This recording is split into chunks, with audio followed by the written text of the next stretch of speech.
Hello बच्चों। यहां दिया है to balls of mass m1 and m2 are moving towards each other with speed u1 and u2 respectively. They collide head on and their speeds are v1 and v2 after collision. Clear है? तो m1 m2 और u2 दिया हुआ है, ठीक है।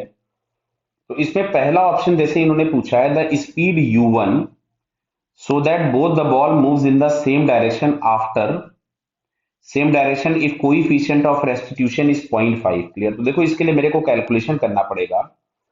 मैं यहाँ पे पहले m1 और m2 की वैल्यूज लिख लेता हूँ। तो m1 इज इक्वल टू दिया था 8 kg। अच्छा, ये जो है ये डायग्राम बिफोर कोलिजन का बना हुआ है।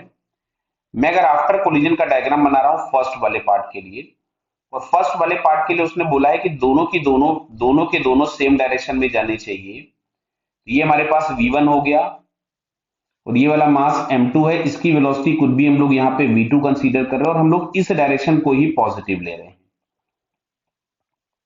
क्लियर? यानी कोलिजन के बाद v1 और v2 दोनों प्लस आने चाहिए। क्लियर? तो अब अगर हम यहाँ पे देखें तो कोलिजन के जस्ट पहले जो मोमेंटम था वो आपके पास है m1u1 माइनस m2u2, और कोलिजन के जस्ट बाद मोमेंटम जो आ रहा है that is m1v1 plus m2v2, because बोला है दोनों सेम डायरेक्शन में जाएं। क्या बात क्लियर हो रही है? तो अब अगर हम यहाँ पे वैल्यूज पुट कर देते हैं तो देखिए m1 इज इक्वल टू दिया है 8 kg।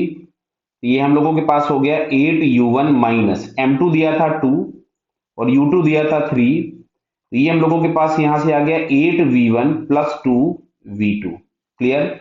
इसको जरा थोड़ा सा हम सिंप्लीफाई कर दें, 2 से अगर हम इसको कैंसिल कर दें तो आता है 4u1 minus 3 is equals to 4v1 plus v2। ये आ गया इक्वेशन नंबर फर्स्ट। ये तो हम लोगों के पास मिल गया इक्वेशन नंबर 1। अब हम लोग कोएफिशिएंट ऑफ रेस्टिट्यूशन से अगर इक्वेशन लिखना चाहें E, तो E इज इक्वल्स टू हम लोग लिखेंगे रिलेटिव वेलोसिटी आफ्टर। तो रिलेटिव वेलोसिटी आफ्टर के लिए तो मैंने लिख दिया v2 minus v1 upon relative velocity before. तो बिफोर की जगह पे क्या मैं यहाँ पे u1 प्लस 3 लिख दूं? मैं डायग्राम दिखाता हूं आपको, वापस से देखिए। u1 प्लस 3, बिकॉज ये हम लोगों के पास दोनों के डायरेक्शन अपोजिट है, और u2 इज इक्वल्स टू आपके पास दिया था 3। तो अगर हम यहाँ पे विद साइन पुट करेंगे तो -3 मिलेगा। तो ये हमारे पास आ गया, और E इज इक्वल्स टू दिया है 0.5।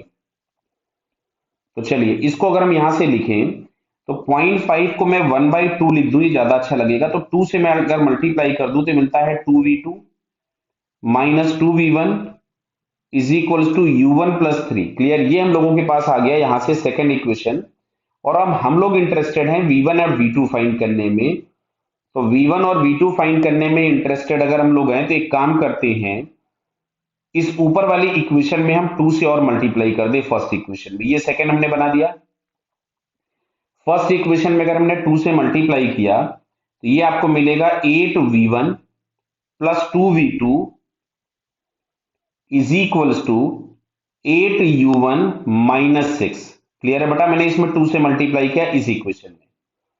तो इसमें मल्टीप्लाई करोगे 2 से हो जाएगा 8 और ये हो जाएगा 2, ये हो जाएगा 8 और ये हो जाएगा 6। क्लियर? दोनों को हम सब्ट्रैक्ट कर दें तो ये यहाँ पे प्लस आएगा, यहाँ पे माइनस आएगा, यहाँ पे माइनस आएगा, और यहाँ पे ये माइनस आ गया। तो हमको दिख रहा है ये दोनों कैंसिल हो गए, एक प्लस था और एक माइनस। यहां से मेरे को मिल रहा है 10v1 इज इक्वल टू, दिख रहा है ना बेटा आपको, -8 -2 10 हो जाएगा। और यहां से आपके पास मिल रहा है ये 7u1 प्लस 9, और हम लोग चाहते हैं कि v1 प्लस हो जाए। तो यहां से हम इसको लिख सकते थे 10v1 is equal to 9 minus 7u1। Clear? तो v1 इज इक्वल टू, देख लीजिएगा कहीं पे कुछ गड़बड़ तो नहीं कर दिया हम लोगों ने। 9 7u1 ठीक है, -10। तो ये हम लोगों के पास यहां से मिल रहा है 9 माइनस 7u1 अपॉन 10। क्लियर? तो यहां से अगर हम लोग चेक करें तो जो u1 की वैल्यू हम लोगों को मिलेगी, कुछ साइन में कहीं गड़बड़ किया क्या? एक बार देखिए।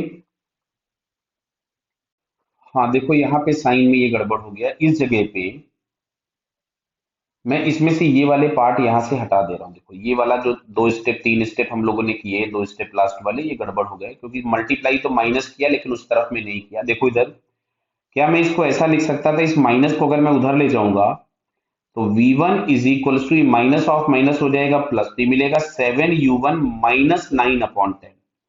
और हमसे बोला है v1 भी पॉजिटिव हो, तो v1 पॉजिटिव हो तो क्या u1 जो होना चाहिए वो 9/7 से बड़ा होना चाहिए।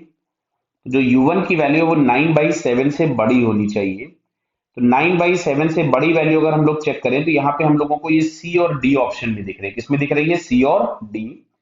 तो यहाँ से फर्स्ट क्वेश्चन का जो हम लोगों के पास आंसर हो जाएगा दैट इज सी डी। अब आते हैं हम लोग जरा सेकंड वाले ऑप्शन को सॉल्व करते हैं ऐसे ही।